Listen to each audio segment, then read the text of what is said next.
mendengar?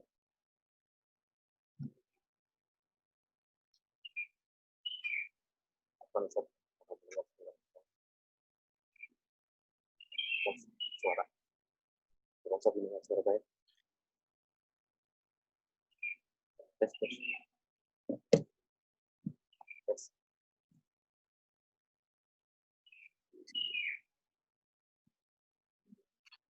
Testing, testing.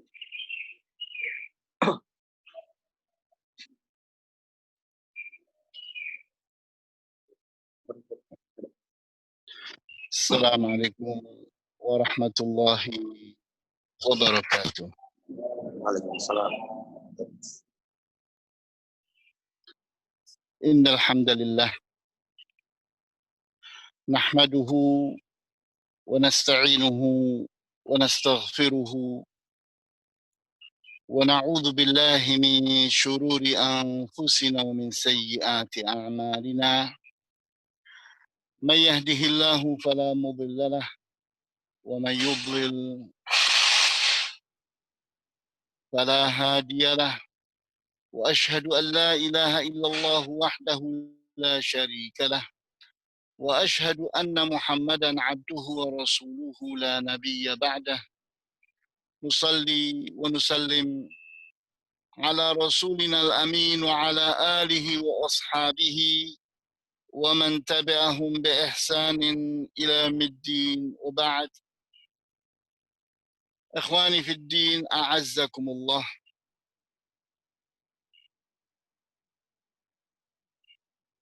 Pertama-tama saya ingin mengucapkan rasa syukur saya kepada Allah Subhanahu wa taala. Dan kemudian saya merasa senang dan berbahagia berkumpul bersama antum.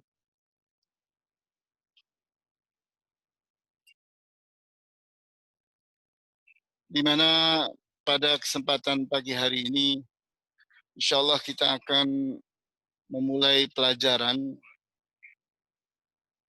tafsir Al-Quranul Karim yang kita akan mulai dari surat yang paling terakhir, yaitu surat An-Nas, kemudian naik menuju ke surat-surat sebelumnya.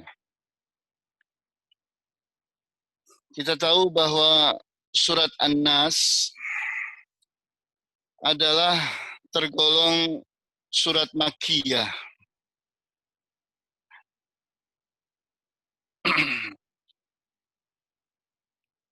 Di mana surat ini tergolong surat yang sangat pendek sekali. Dia itu turun setelah surat Al-Falaq. Dalam menafsirkan Al-Quran di hadapan antum, saya akan membahasnya dari dua buku. Yang pertama adalah buku Tafsir Al-Baghawi, tafsir yang syarat dengan penafsiran dari para ulama as-salafus saleh. Tergolong tafsir yang tua. Kemudian berikutnya adalah tafsir Ibnu Katsir, di mana tafsir Ibnu Katsir adalah tafsir yang syarat akan penafsiran ayat dengan ayat, ayat dengan hadis, ayat dengan ungkapan para ulama.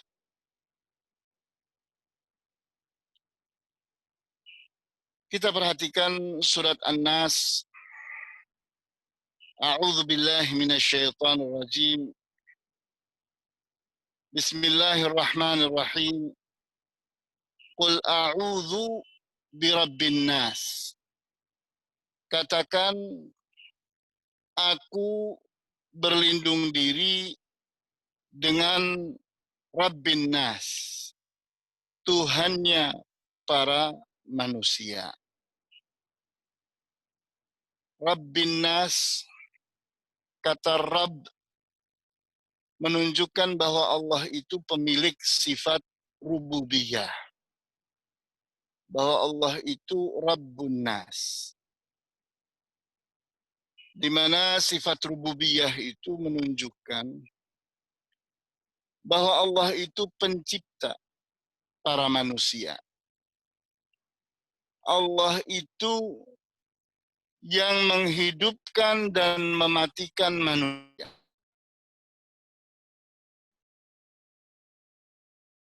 Kepada para manusia. Kemudian Allah pula yang mengatur para manusia, menentukan.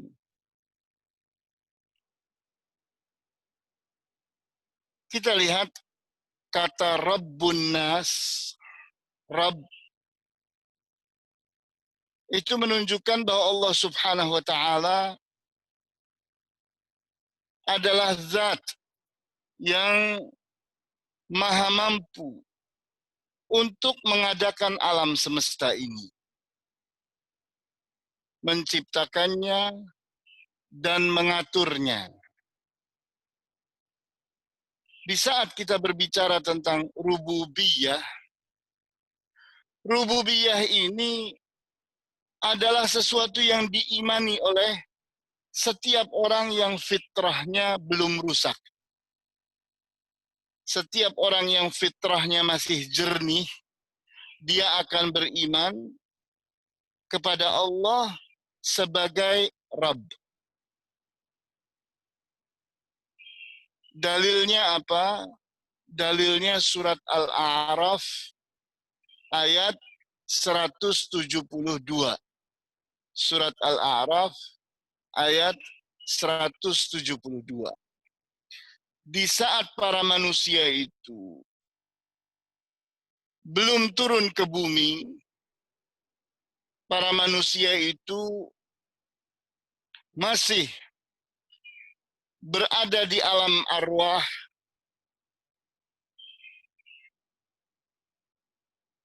Allah Subhanahu wa Ta'ala meletakkan fitrah kepada para manusia,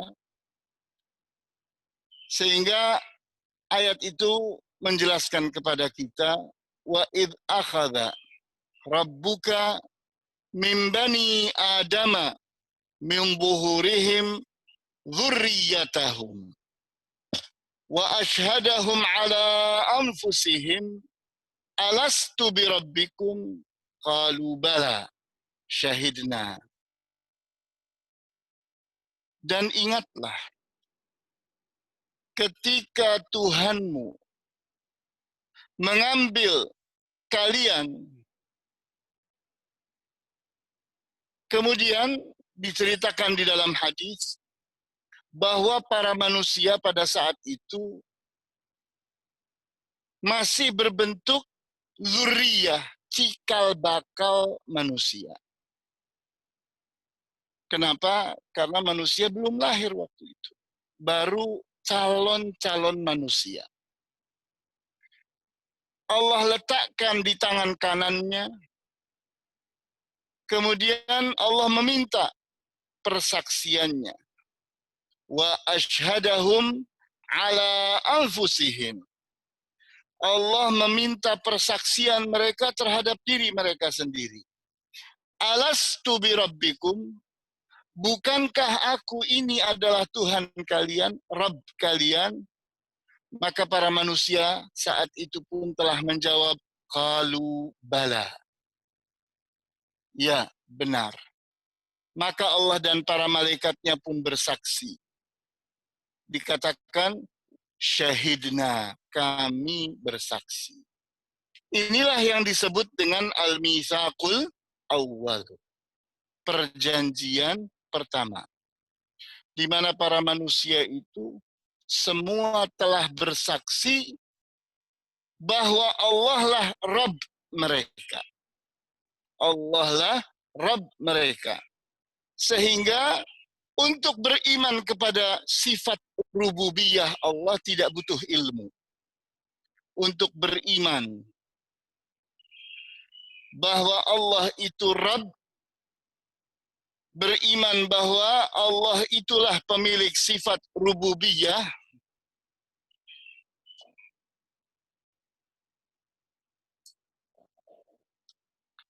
untuk beriman bahwa Allah itu Rabb dan Allah itu pemilik sifat rububiyah, itu tidak butuh ilmu.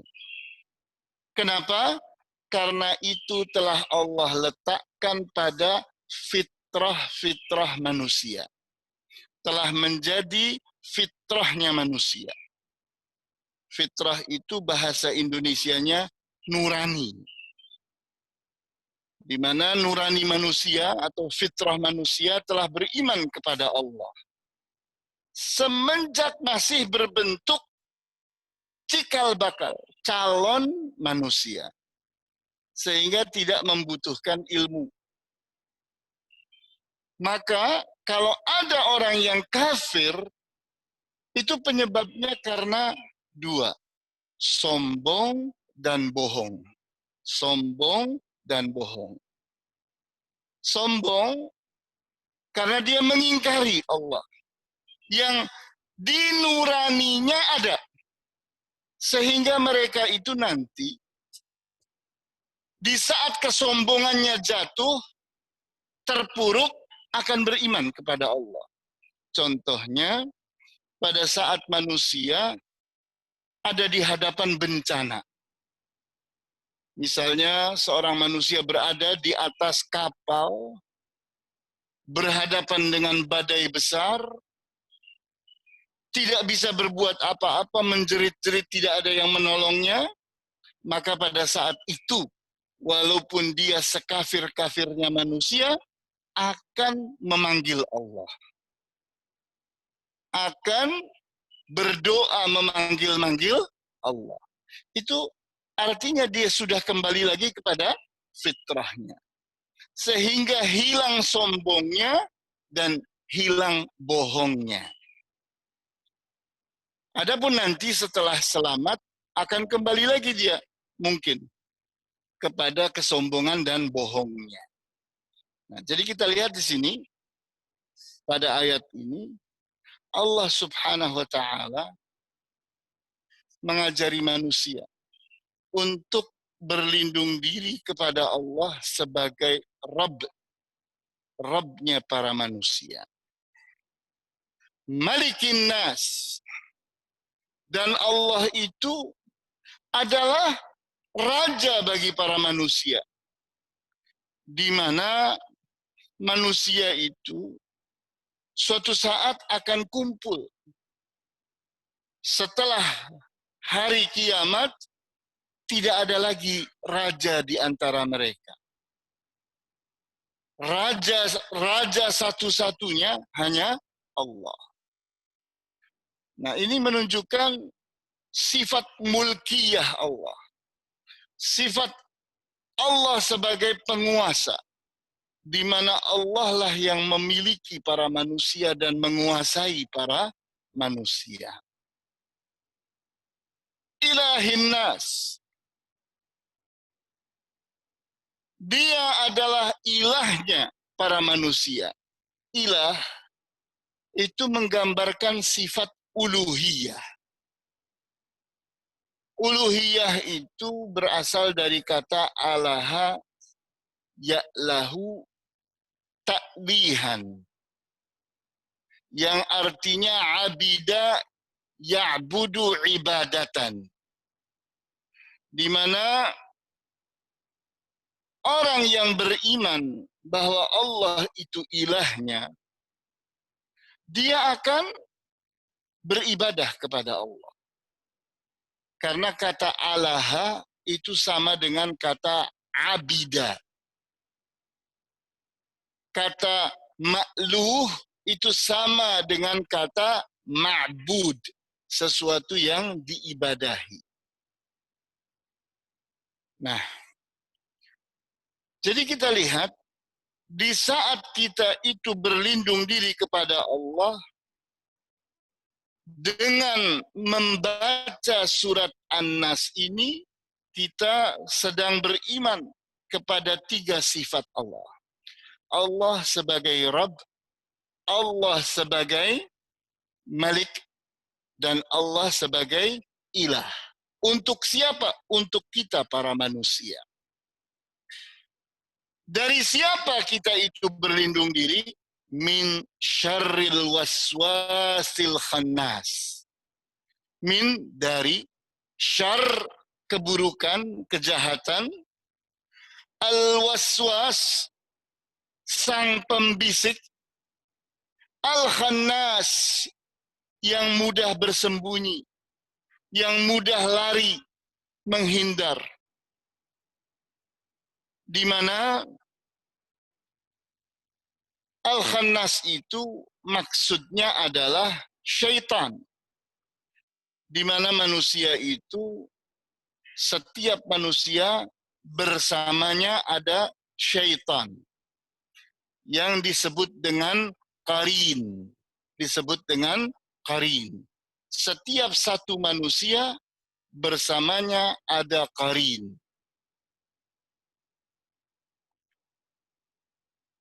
Setiap manusia itu, siapapun orangnya, termasuk Rasulullah SAW, hanya saja qarinnya Rasulullah SAW masuk Islam.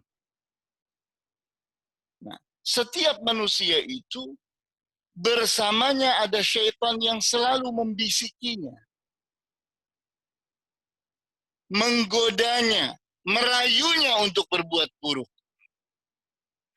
Namun Allah pun dengan keadilannya meletakkan malaikat bersamanya.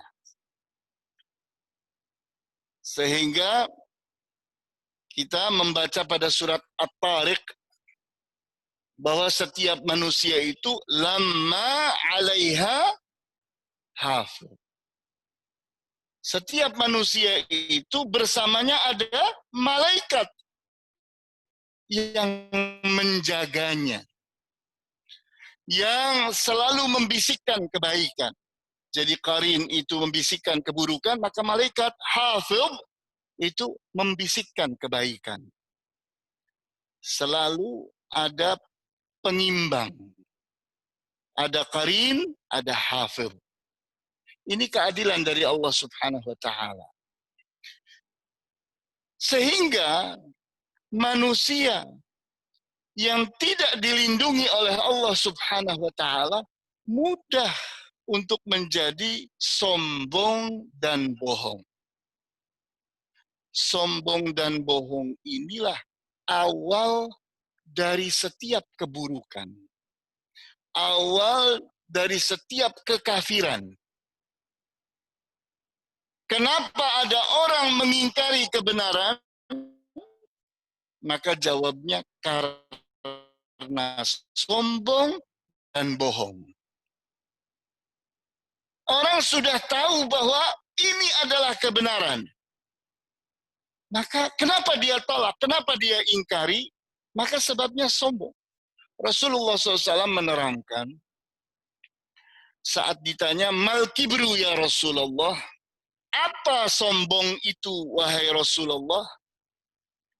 Beliau katakan, al-kibru, kesombongan itu, batarul haq. Batar, penolakan, ingkar. Batarul haq, pengingkaran terhadap kebenaran.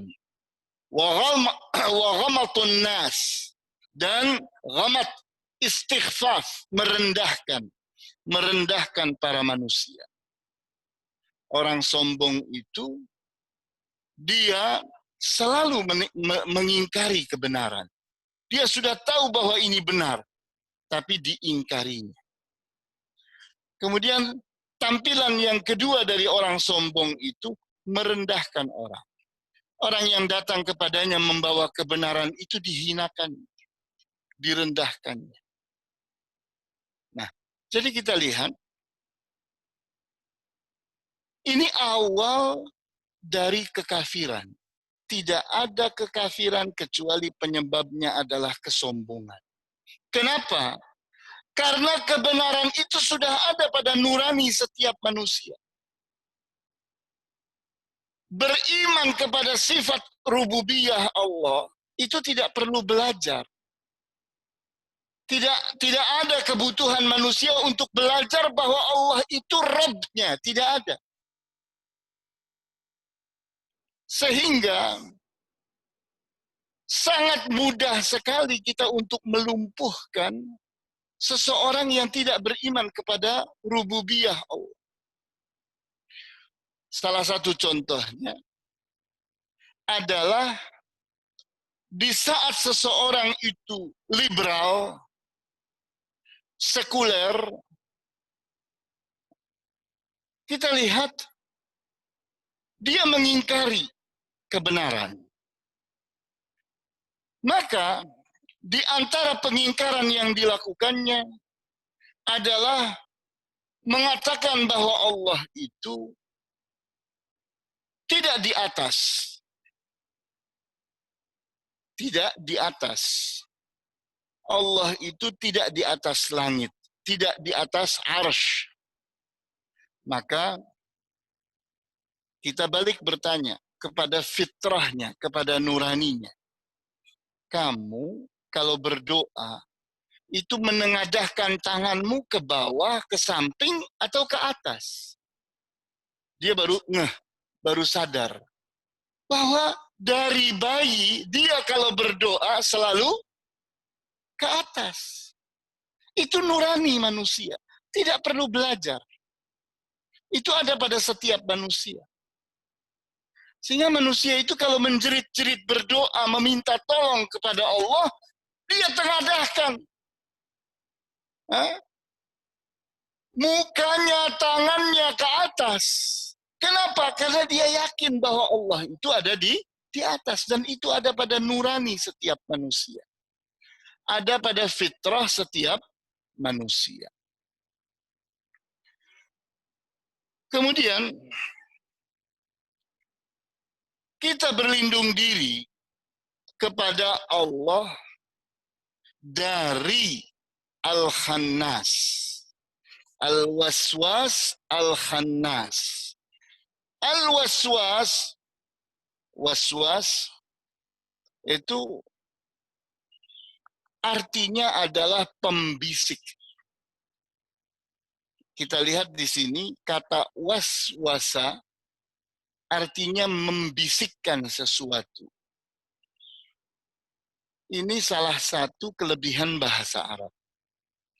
Bahwa di antara kehebatan bahasa Arab, kata-katanya, di antaranya kata-kata ini, itu antara hurufnya dengan perbuatannya itu serupa.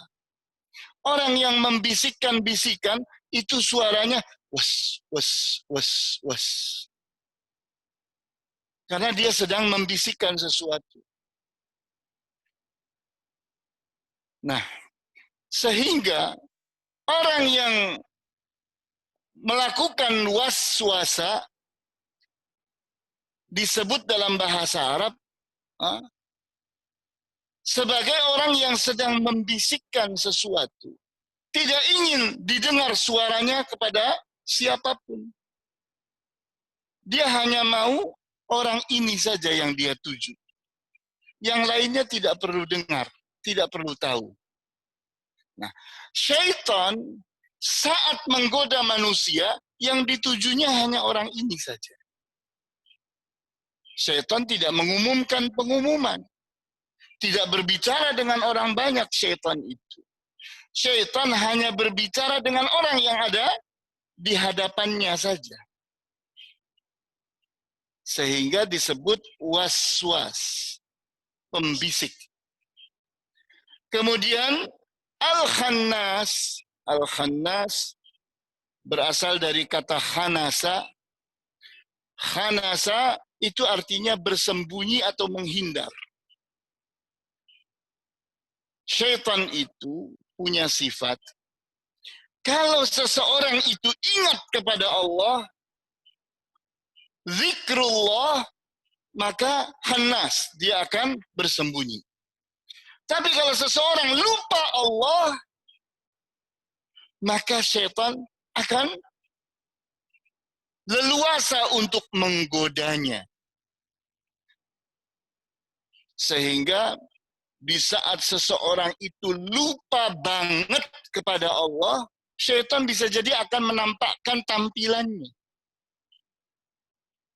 Syaitan tidak akan menampilkan dirinya, bahkan dia akan lari dari orang yang zikrullah, mengingat Allah.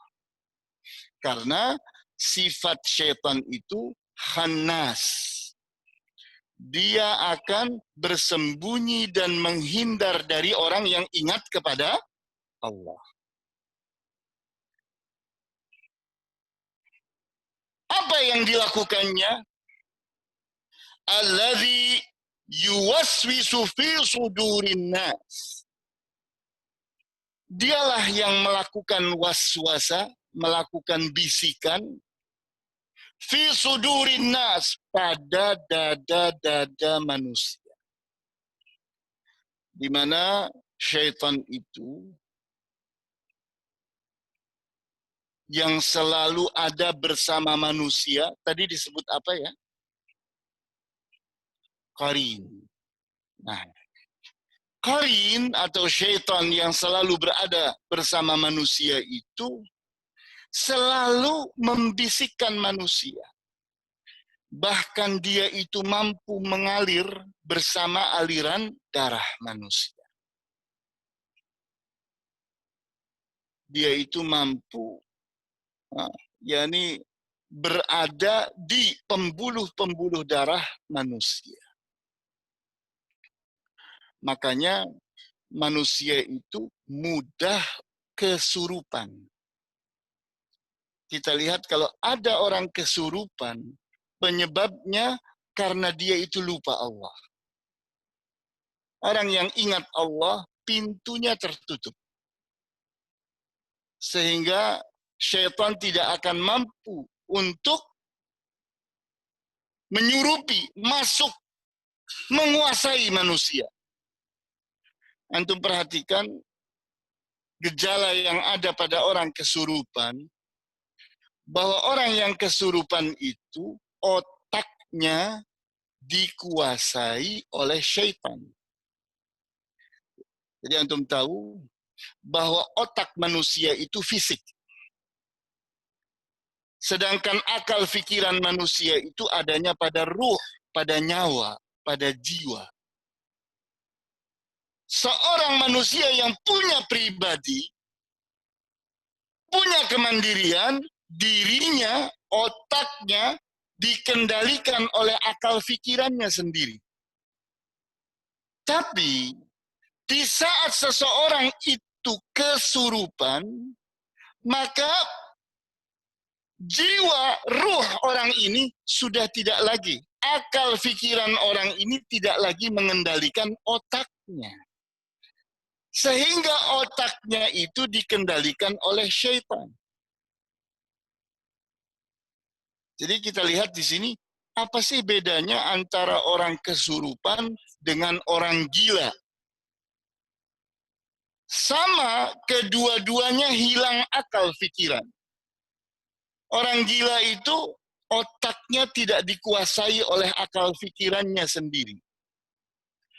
Orang kesurupan pun sama, tidak dikuasai otaknya itu oleh akal pikirannya sendiri. Hanya bedanya, orang yang gila itu lepas dari ingatan-ingatan ini semua. Dia berimajinasi. Dia hidup dalam khayalannya yang membuat dia gila. Sedangkan orang kesurupan itu dikuasai oleh syaitan. Di mana syaitan itu bisa jadi orang Indonesia. Bisa jadi dia orang Cina. Bisa jadi orang Arab. Maka orang kesurupan itu mengherankan.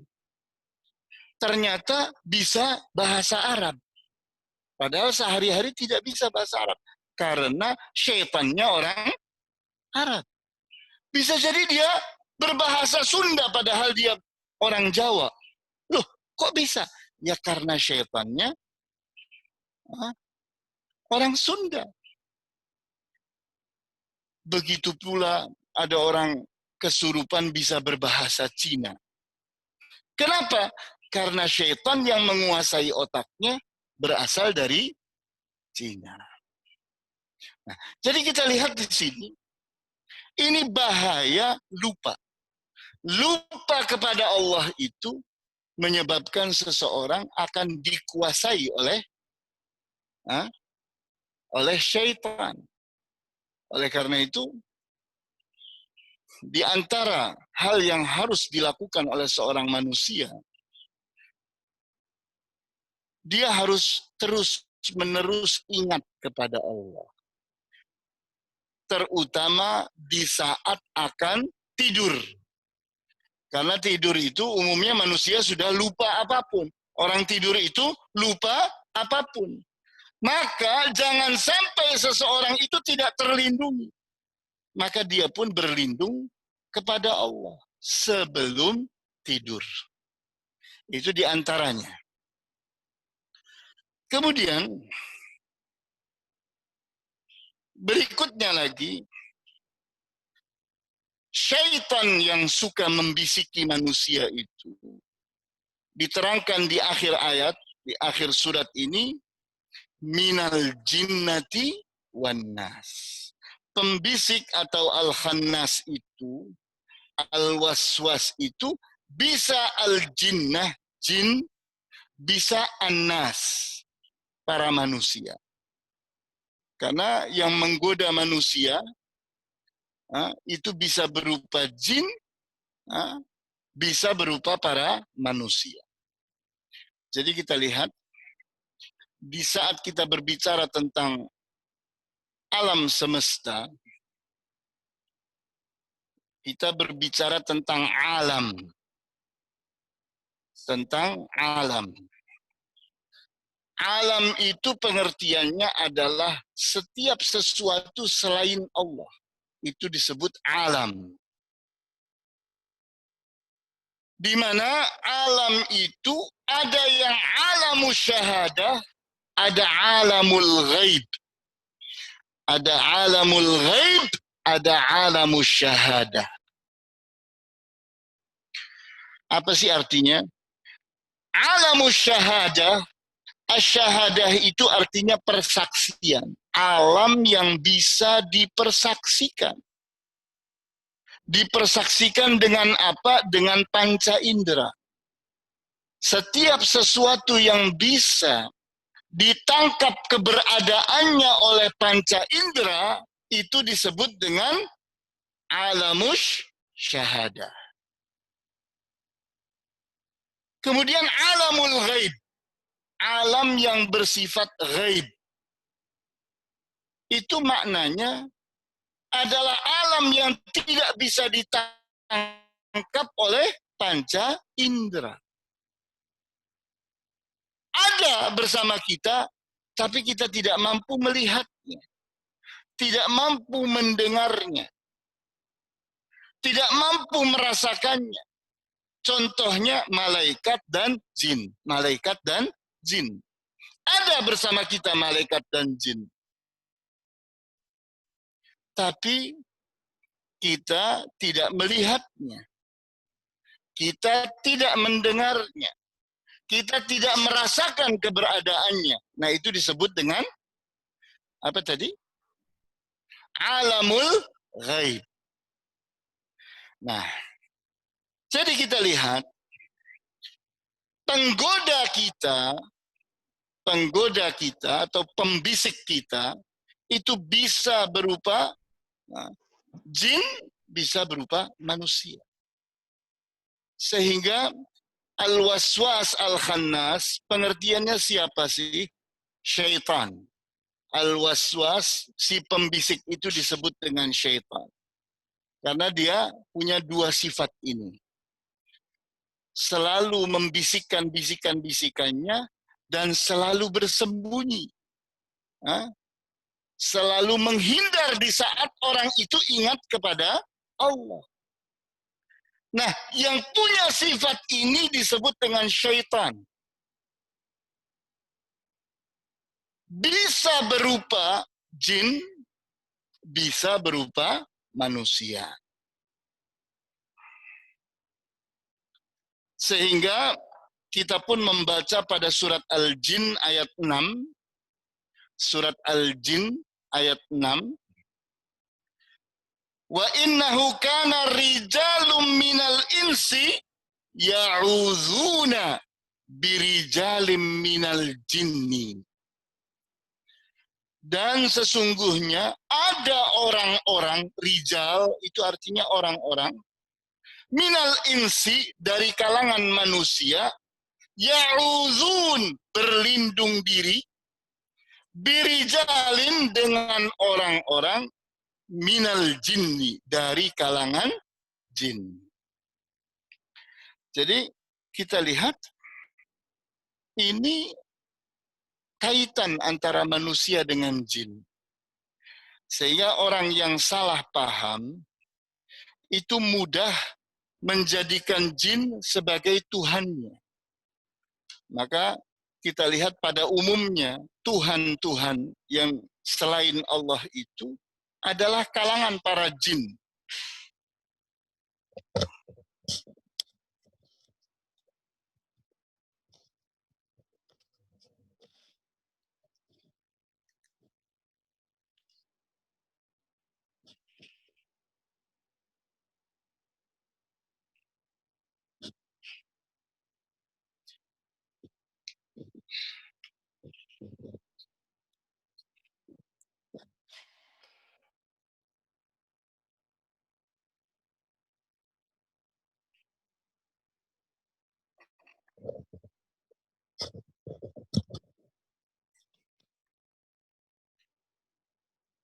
Jadi kita lihat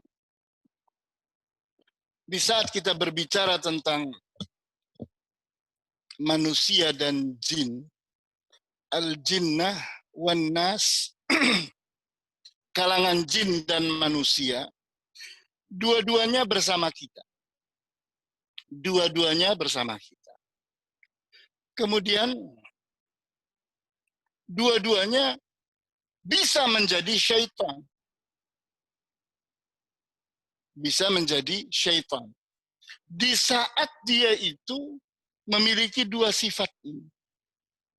Dia itu was-was, membisikkan keburukan, menggoda manusia untuk sesat, menggoda jin juga. Karena jin dan manusia itu punya kewajiban untuk beriman kepada Allah dan mentaatinya. Jin dan manusia. Kemudian al-khannas. Kalau didapati orang yang digodanya, dibisikinya itu sadar, ingat kepada Allah, dia akan lari, dia akan sembunyi. Nah, inilah sifat syaitan. Dan syaitan itu bisa berupa jin ataupun manusia. Kita perhatikan pada hadis yang sahih,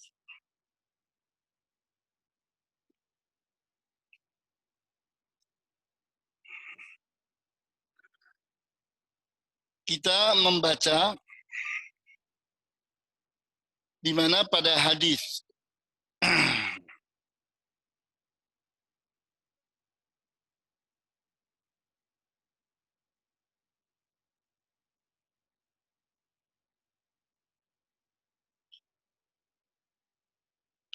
hadis ini dinilai sahih tapi tidak disebutkan, ini pada tafsir Ibnu Katsir, tidak disebutkan periwayatnya, namun Al-Hafidz Ibnu Katsir menilai hadis ini sahih.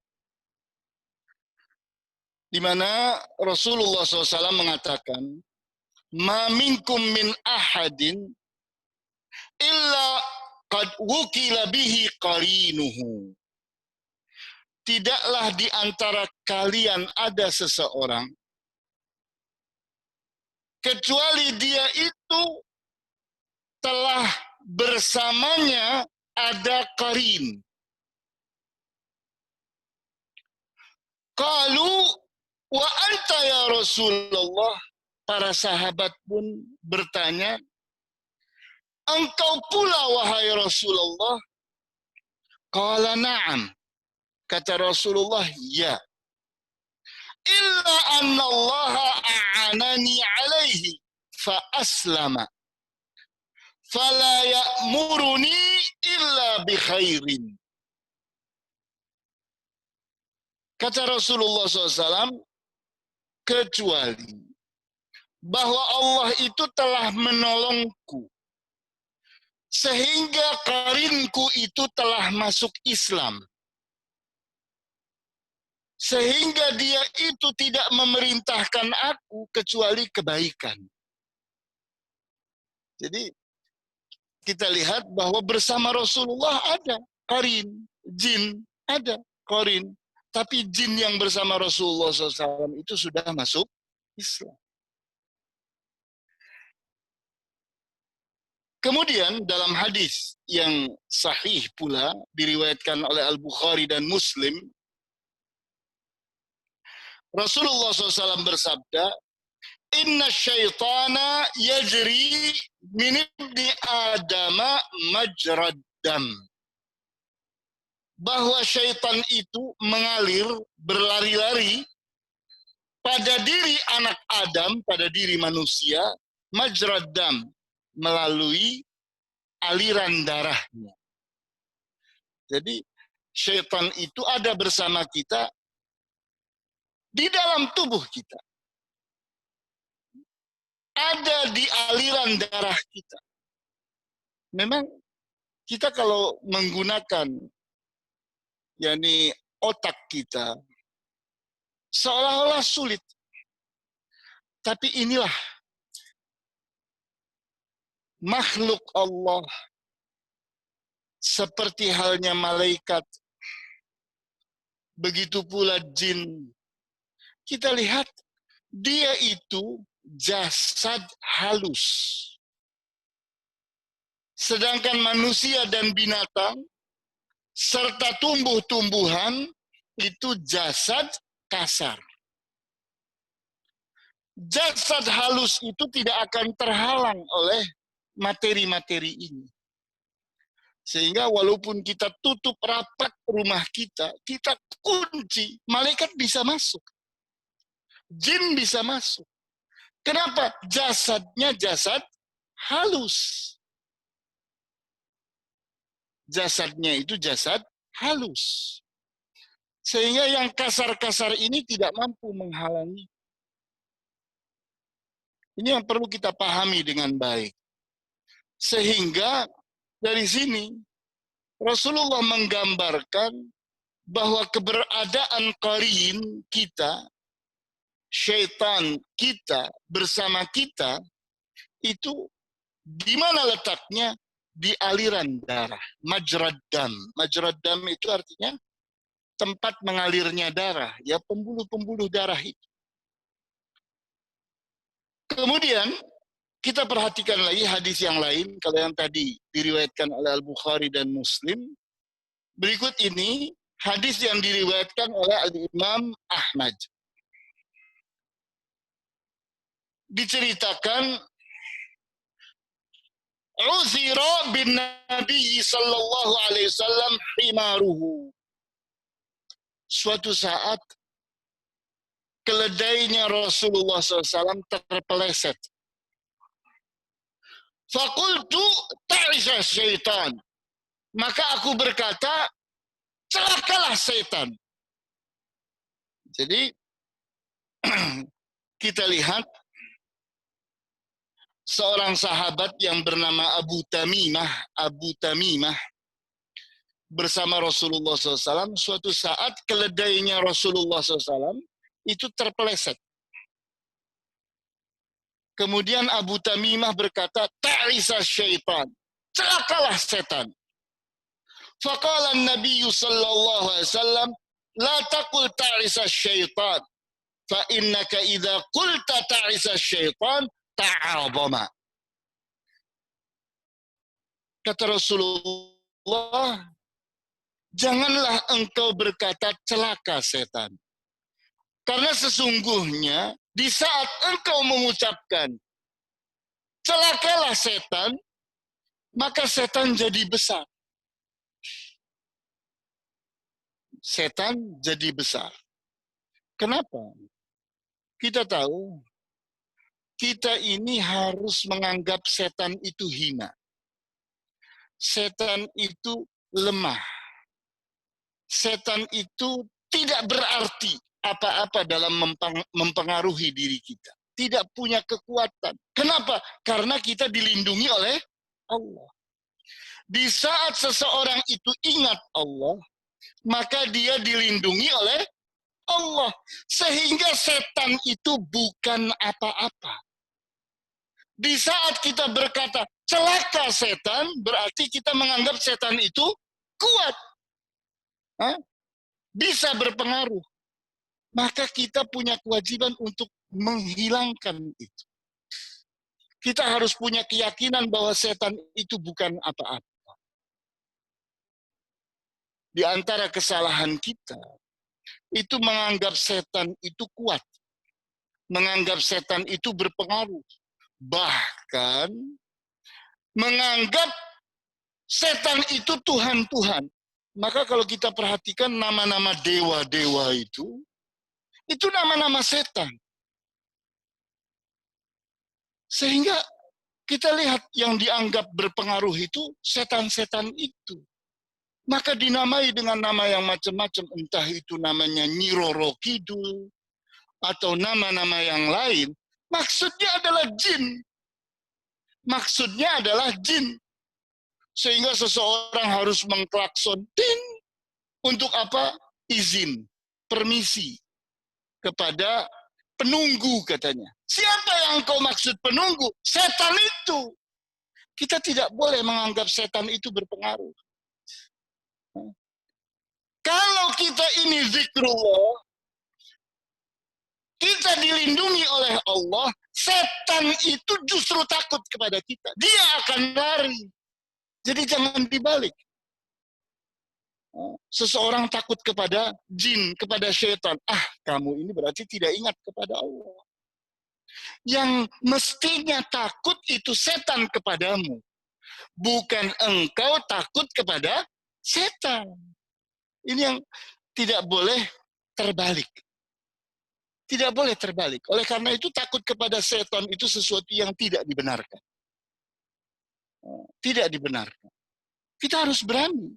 Buat kita tidak ada tempat-tempat yang singit, tempat-tempat yang angker. Tidak ada. Kenapa? Yang takut kepada kita justru setan. Jadi zikrullah, kita berzikir, kita membaca Al-Quran, kita berdoa, kita melakukan apa-apa yang menyebabkan Allah itu selalu bersama kita. Maka setan akan pergi, akan bersembunyi. Karena setan itu selalu punya sifat khannas. Dia selalu akan bersembunyi, selalu akan menghindar kalau kita apa? Kalau kita ingat kepada Allah. Sehingga sahabat yang bernama Abu Tamimah tadi ditegur oleh Rasulullah. Di saat dia mengatakan, celaka setan. Nggak boleh. Setan itu bukan apa-apa. Jangan berpikir bahwa dia mampu mencelakakanmu kalau engkau ingat kepada Allah. Karena di saat engkau mengatakan celaka setan, jadi besar setan itu. Ta'awama, dia jadi besar. Kemudian waqala biquwwati sara'tuhu. Maka Abu Tamimah pun berkata, dengan kekuatanku aku lawan setan itu. Kemudian wa idza qulta bismillahi tasaghara hatta yasira misla dzubab. Jika engkau berkata bismillah dengan nama Allah, tasaghara, setan itu menjadi kecil. Hatta yasira, sehingga dia itu menjadi misla dzubab, seperti lalat.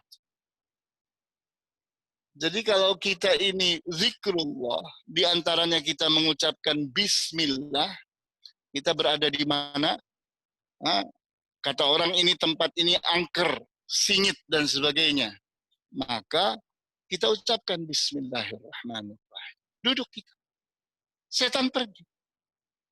Sehingga dia itu kata Rasulullah menjadi kecil seperti lalat. Kemudian Al-Hafidh Ibnu Katsir mengatakan, wa fihi dalalatun ala anna al-qalba mata dzakarallaha tasaghara asyaitanu wa ghuliba. Wa in lam yadhkurillaha ta'azama wa ghalaba. Hadis ini memberikan pelajaran kepada kita bahwa jiwa manusia kalau ingat kepada Allah, setan jadi kecil. Dan dia kalah. Namun kalau manusia itu tidak ingat kepada Allah, maka setan jadi besar. Dan manusianya yang kalah. Jadi kenapa setan-setan itu jadi angkuh, jadi hebat? Karena manusianya tidak ingat Allah. Kemudian Sa'id bin Jubair meriwayatkan rahimahullah dari Abdullah ibnu Abbas, seorang sahabat, saat membahas ayat Al-Waswasil Khannas, Abdullah ibnu Abbas berkata, qala asyaitanu jathimun ala qalbi ibni Adama. Sesungguhnya setan itu menetap pada jiwa anak Adam. Fa'idha saha wa ghafala waswasa. Kalau manusia ini lalai, lupa, maka syaitan pun membisikinya bisikan-bisikan. Fa'idha dzakarallaha khanasa. Akan tetapi jika dia itu ingat kepada Allah, dia akan bersembunyi dan menghindar. Kemudian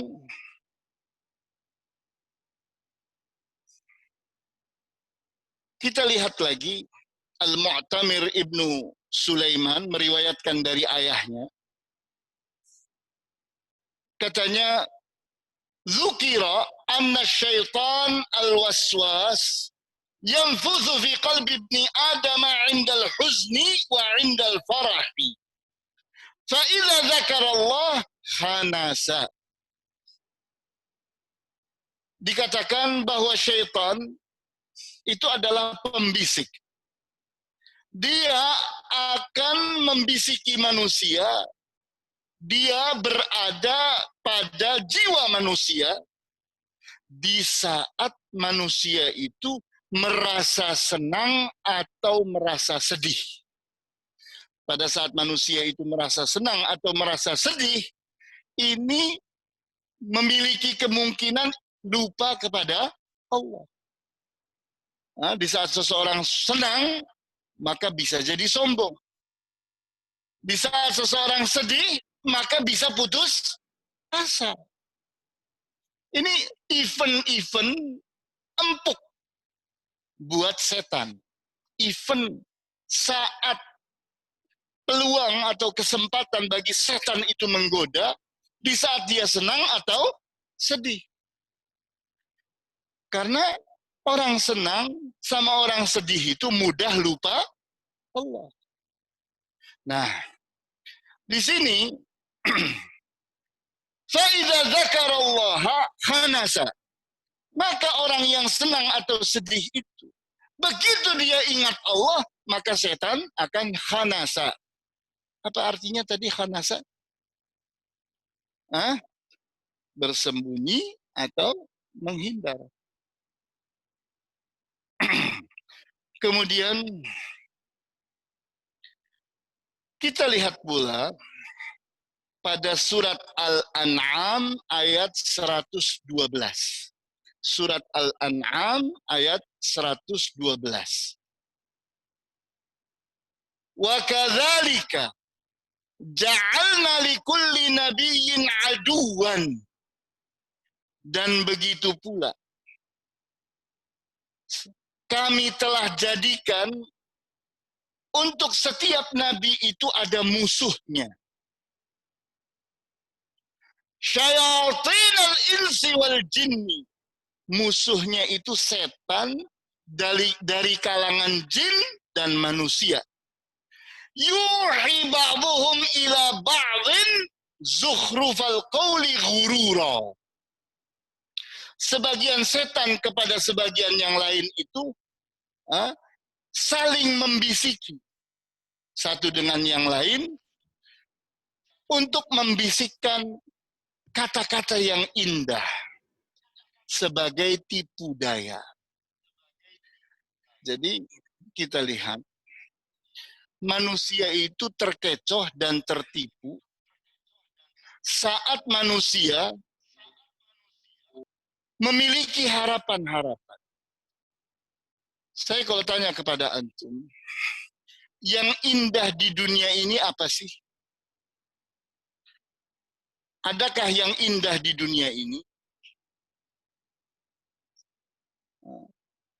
Yang indah di dunia ini adalah harapan. Kalau harapan itu telah jadi kenyataan, maka tidak pernah indah seindah harapan. Antum ingat-ingat diri antum. Pada saat antum berharap, indah banget harapan itu. Tapi begitu jadi kenyataan, ternyata biasa saja. Antum menghayalkan apa? Saya ingin punya istri atau saya ingin punya suami, wah indah banget. Begitu jadi istrinya atau jadi suaminya, biasa saja. Seseorang menghayalkan ingin punya mobil, ingin punya rumah, indah banget. Begitu dimiliki, biasa saja. Jadi yang indah di dunia ini adalah harapan. Nah, syaitan itu berputar-putar di sekitar harapan. Orang dibuat jadi sombong atau orang dibuat jadi putus asa. Orang yang terlalu berharap itu akan jadi sombong. Orang yang tidak punya harapan akan putus asa. Itu jadi putaran, lingkaran permainan setan itu tidak jauh-jauh. Ada di sekitar harapan. Sehingga dibuat indah. Zukhrufal qawli, dibuat indah kata-kata itu. Sehingga manusia itu yakni menggambarkan gambaran. Antum, di saat mendampingi seseorang, tukang bual, antum berada bersama tukang bual, mengalami sebuah kejadian yang sama. Rasanya kejadian itu buat antum biasa-biasa saja. Tapi tukang bual ini kalau bicara, indah banget.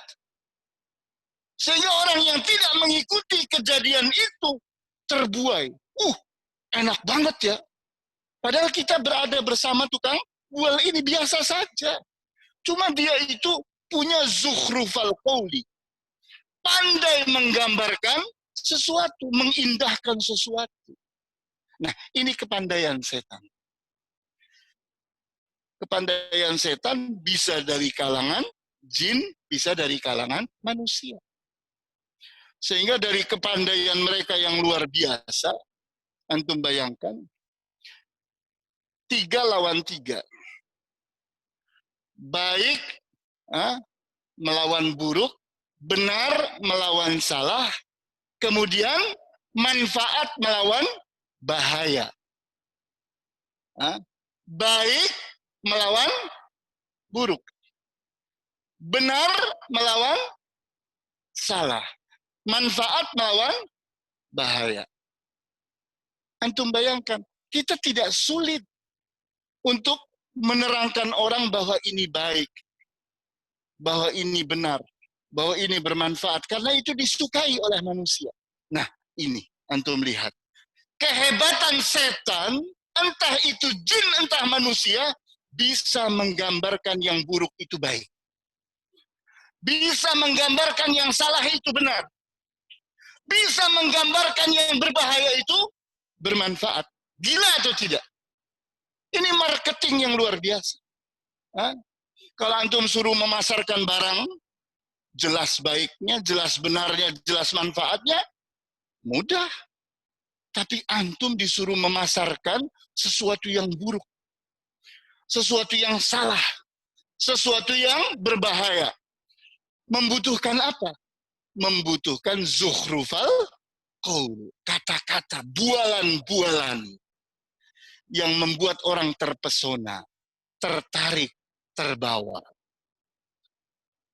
Kemudian kita perhatikan hadis yang diriwayatkan oleh Al-Imam Ahmad. Hadis ini sahih. Ataitu Rasul, ini cerita Abu Dzar Al-Ghifari bercerita, katanya ataitu Rasulullah sallallahu alaihi wasallam wa huwa fil masjid. Aku mendatangi Rasulullah SAW di saat beliau berada di masjid. Faqala ya Aba Dzar, hal sallaita? Maka Rasulullah SAW berkata kepada Abu Dzar, tidakkah engkau sholat? Qultu la. Abu Dzar berkata tidak. Qala qum fasalli. Kata Rasulullah SAW, berdirilah engkau, sholatlah. Qala faqumtu fasallaitu thumma jalastu. Kemudian kata Abu Dzar, aku pun bangun, aku pun sholat, kemudian aku duduk bersama beliau. Faqala ya Aba Dzar, ta'awwadz billahi min syarri syayatinil ins wal jin. Maka kata Rasulullah, berlindung dirilah engkau dari keburukan setan dari kalangan manusia ataupun dari kalangan jin.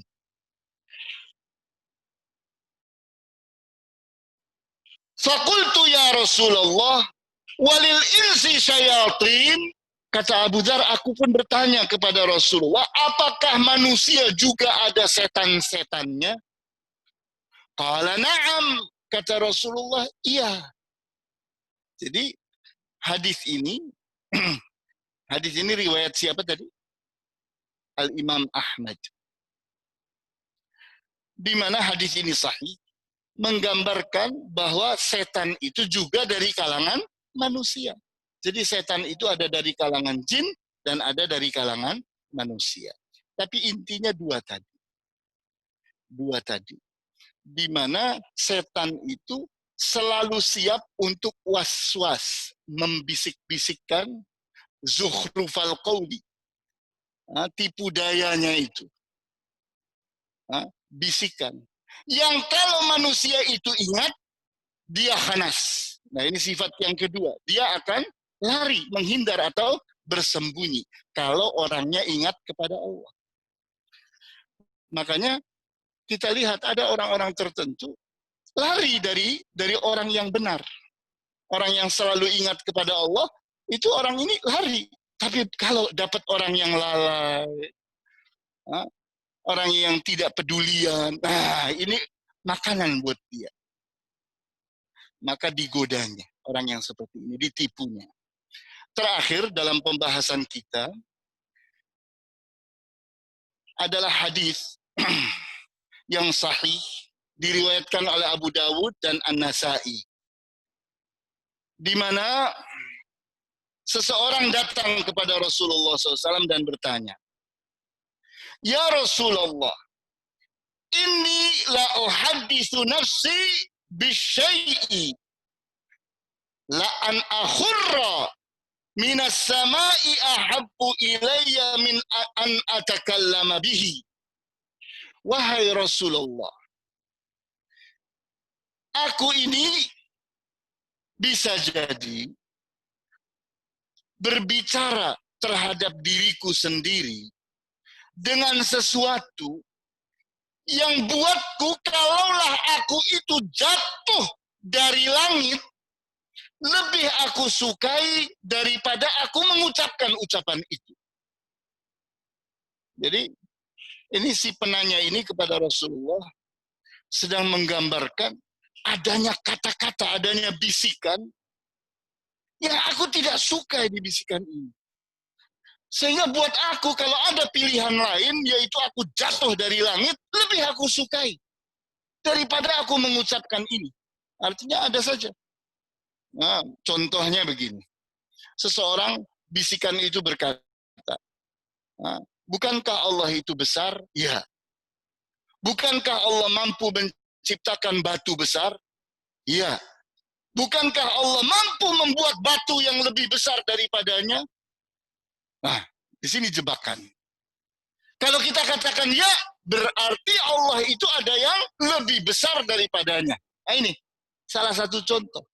Bagaimana kita dijebak oleh setan dengan kata-kata, gak layak saya ngomong kayak begini. Sementara saya ini setiap hari selalu mengulang-ulang Allahu Akbar. Allah lah yang paling besar. Tapi kemudian muncul kata-kata yang membuat aku itu membesarkan sesuatu lebih daripada Allah. Maka Rasulullah SAW mendengar kata-kata itu. Qala Allahu Akbar. Allahu Akbar. Alhamdulillahilladzi radda kaidahu ilal waswasah. Allah lah yang paling besar. Allah lah yang paling besar. Alhamdulillah, segala puji bagi Allah yang telah membuang tipu daya syaitan itu hanya sekedar waswasah, hanya sekedar bisikan. Kalau kata-kata syaitan itu baik, maka tidak berbentuk bisikan. Kenapa setan itu punyanya cuma satu jurus, yaitu bisikan? Karena buruk, karena salah, karena bahaya. Maka bisikan. Coba kalau itu benar, kalau itu baik, pengumuman. Iya atau tidak? Orang yang baik perlu malu, orang yang benar perlu takut, orang yang menebar manfaat perlu bersembunyi, perlu umumkan pengumuman. Tapi syaitan tidak. Kenapa? Karena barang dagangan syaitan itu sesuatu yang buruk. Sesuatu yang salah. Sesuatu yang berbahaya. Nurani manusia tidak akan menyukainya. Nah, oleh karena itu jurusnya adalah bisik-bisik. Ya. Nah, jadi inilah pelajaran kita dalam menafsiri surat An-Nas. Apa perlu tanya jawab? Silakan. Ya. Ada pertanyaan dari jamaah, Ustaz. Ada 2 ini yang baru masuk. Saya bacakan dulu. Assalamualaikum, Ustaz. Hal apakah yang menyebabkan rasa was-was kadang-kadang muncul di hati dan pikiran kita? Serta bagaimana menghindarinya? Jazakallahu khair. Ya. Bisikan itu akan selalu ada. Akan selalu ada. Tapi ingat, bisikan itu akan menghindar dari kita kalau kita ingat kepada Allah. Ingat kepada Allah itu banyak caranya. Dengan cara sholat, dengan cara baca Al-Quran, dengan berzikir, dengan berdoa. Nah, ini adalah cara-cara untuk mengingat Allah. Contohnya, seseorang kalau lagi banyak pikiran, sulit tidur. Maka pilihannya banyak untuk bisa tidur itu. Di antaranya, kalau yang membuat engkau itu tidak bisa tidur adalah jiwamu, maka sholatlah. Orang itu kalau lagi punya pikiran, sholat, baru serokaat, baru 2 rakaat saja sudah nguap. Gak demen setan itu melihat kita sholat. Nah, ini satu cara. Cara yang lain adalah baca Quran. Kita segernya luar biasa. Tapi begitu baca Quran, wah, muak, ngantuk. Kadang setan itu melihat kita baca Quran. Kemudian yang ketiga, zikir. Di saat kita berzikir, ngantuk bawaannya. Kalau nonton, kalau kita itu ngobrol, segernya luar biasa. Tapi begitu berzikir, ngantuk. Nah, kemudian yang lain adalah doa. Doalah sembari menangis, sembari merendah di hadapan Allah. Setan itu lari. Begitu. Wallahu a'lam. Ya. Baik Ustaz, pertanyaan kedua dari jamaah Ustaz. Bismillah. Afwan Ustaz, bagaimana sikap kita terhadap mertua yang orientasinya dunia dan ambisius terhadap harta, padahal istri sangat qanaah dan bersyukur pada suami? Jazakallahu khairan. Ya. Mertua itu adalah orang tua. Maka sudah benar orang Indonesia itu menamai mertua itu dengan nama mertua. Karena memang tua. Walaupun umurnya muda. Orang tua itu gila hormat. Orang tua itu gila hormat. Maka kita ini jangan pernah tidak menghormati orang tua kita. Entah dia adalah ayah dan ibu kita, entah dia itu ayah atau ayah mertua atau ibu mertua kita.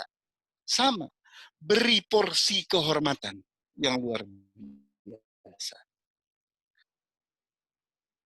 Di antara cara kita menghormatinya adalah tidak segan-segan. Kita memberi hadiah, kita memenuhi apa-apa yang diharapkannya selagi kita mampu. Karena inilah yang diharapkan.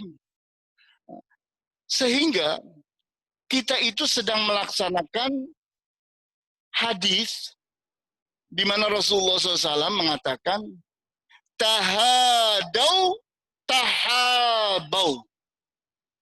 Saling memberi hadiahlah kalian, maka kalian saling mencintai. Jadi kalau kita ingin dicintai oleh mertua kita, rajin-rajin kita ini memberi hadiah selagi kita mampu.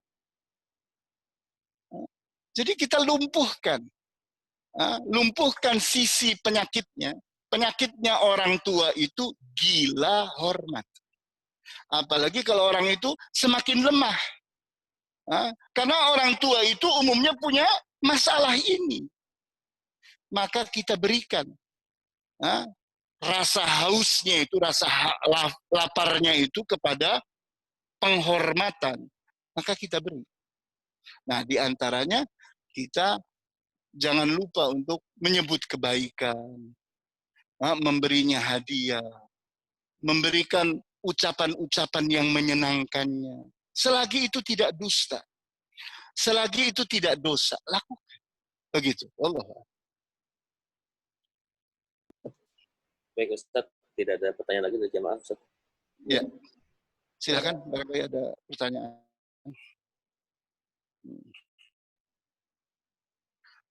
Ya, nampaknya tidak ada. Baiklah, kita tutup. Wallahu ta'ala a'lamu bis-shawab. Walhamdulillahi rabbil alamin. Wa sallallahu ala asyrafil anbiya'i wal mursalin wa ala alihi wa ashabihi ajma'in. Subhanakallahumma wa bihamdika asyhadu an la ilaha illa anta astaghfiruka wa atubu ilaik. Wassalamualaikum warahmatullahi wabarakatuh.